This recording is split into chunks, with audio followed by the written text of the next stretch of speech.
जंगजू बीबरस, कोनिया, मई 1246।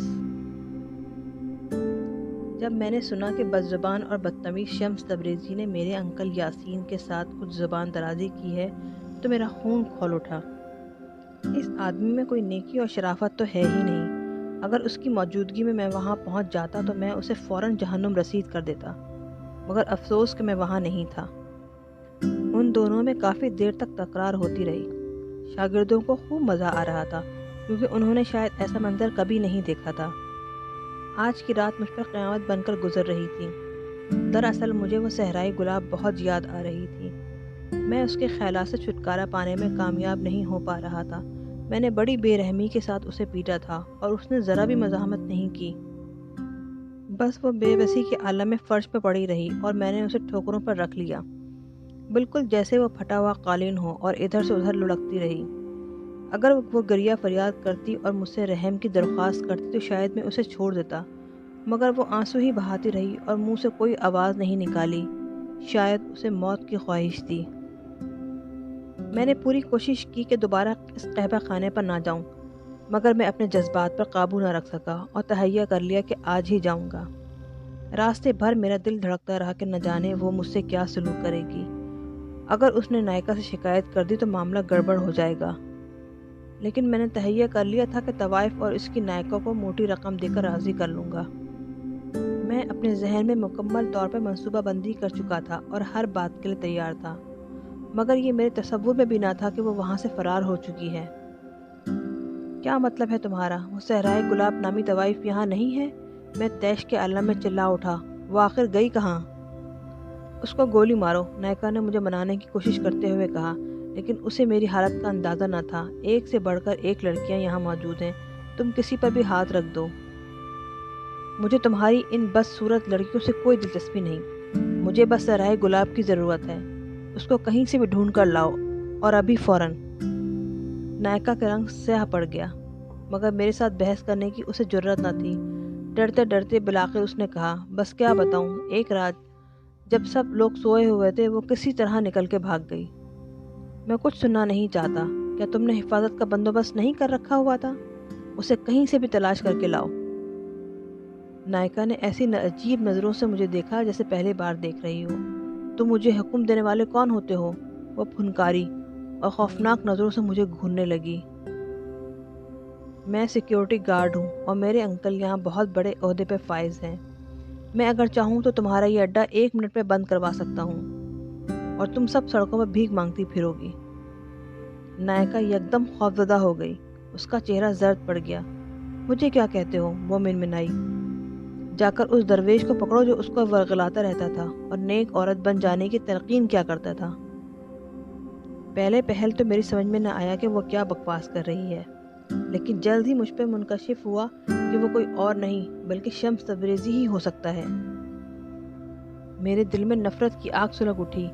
एक तरफ तो ये ख्याल कि उसने मेरे अंकल के साथ बदजुबानी की है, और अब ये दूसरी चोट। वो शैतान तो इतना बड़ा गुनहगार है कि दुनिया की बड़ी से बड़ी सज़ा भी इसके लिए काफ़ी नहीं है।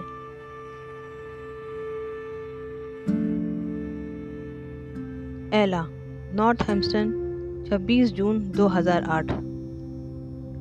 मेरे दोस्त अजीज़, मैंने ये फ़ैसला अभी अभी किया है कि मैं तुम्हें ख़त लिखूंगी, और वो भी कदीम दस्तूर के मुताबिक रोशनाई से खुशबूदार कागज़ पर, और उसका हम रंग लिफाफा भी जिस पर टिकट लगी हुई होगी।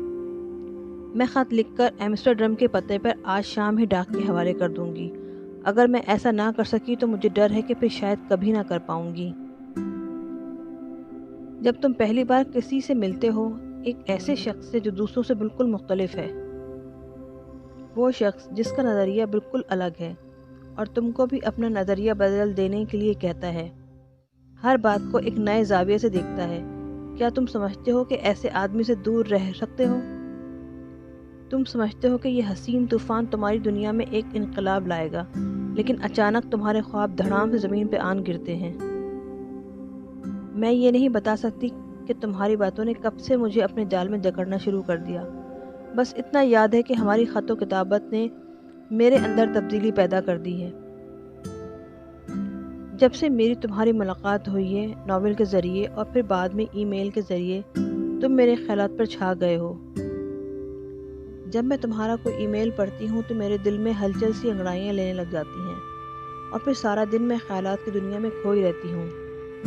میں تم سے باتیں کرتی ہوں اور یہ بھی نہیں سوچتی کہ اس طرح میری گھریلو زندگی پہ کیا اثر پڑے گا۔ جب کبھی کسی اچھے سے ریسٹورینٹ میں جاتی ہوں تو سوچتی ہوں کہ کاش تم میرے ساتھ ہوتے۔ میں ہر جگہ تمہارے ساتھ ہی جانا چاہتی ہوں۔ جب بھی مجھے کوئی اچھی چیز نظر آتی ہے میں اسے تمہارے لیے خرید لینا چاہتی ہوں۔ گزشتہ دنوں میری بیٹی نے مجھ سے پوچھا کہ میں نے اپنے بالوں کو اتنی خوبصورتی سے کیسے سجایا ہے۔ دراصل آج کل میں اپنے بالوں پر کافی توجہ دے رہی ہوں اور ہر روز ایک نئے فیشن کے مطابق ڈھال لیتی ہوں، کیونکہ نت نئی تبدیلی کی شوقین ہوتی جا رہی ہوں۔ مجھے بار بار یہ خیال ستاتا ہے کہ ہماری ملاقات اب تک نہ ہو سکی، اور پھر میں سوچنے لگتی ہوں کہ یہ کیسے ممکن ہو سکتا ہے۔ میں نے تمہارا ناول پڑھ لیا ہے اور اب رپورٹ لکھ رہی ہوں۔ یہ رپورٹ میں تمہیں بھی بھیجوں گی تاکہ ہم دونوں خیالات کا تبادلہ کر سکیں۔ تمہاری کتاب لاجواب ہے اور تمہارے الفاظ کے انتخاب نے میرے دل موہ لیا ہے۔ بہرحال اس خط کا تمہارے ناول سے کوئی تعلق نہیں ہے، یہ شاید ہے بھی۔ بس جو کچھ بھی لکھنا چاہتی ہوں وہ ہمارے درمیان ہے، اور جو کچھ بھی ہے وہ میرے قابو سے باہر ہے۔ پہلے تم میرے تصورات پر چھا گئے اور پھر تمہاری کہانیاں، اور پھر مجھے اس شخص سے محبت ہو گئی جو ان کہانیوں کے پیچھے چھپا ہوا ہے۔ اب میں نہیں جانتی کہ میں کیا کروں۔ جیسا کہ میں نے بتایا کہ میں یہ خط فی الفور روانہ کرنا چاہتی ہوں، ورنہ پھر میں اسے پھاڑ کر پھینک دینے پر مجبور ہو جاؤں گی، اور اس کے بعد میری زندگی میں کچھ نہیں رہ جائے گا، جیسا کہ اب تک میں خالی ہاتھ ہوں۔ ہاں، میں ہمیشہ اسی طرح کرتی ہوں اور یہ بہانہ بنا لیتی ہوں کہ ہر بات حسب معمول چل رہی ہے۔ بڑی محبت کے ساتھ، ایلا۔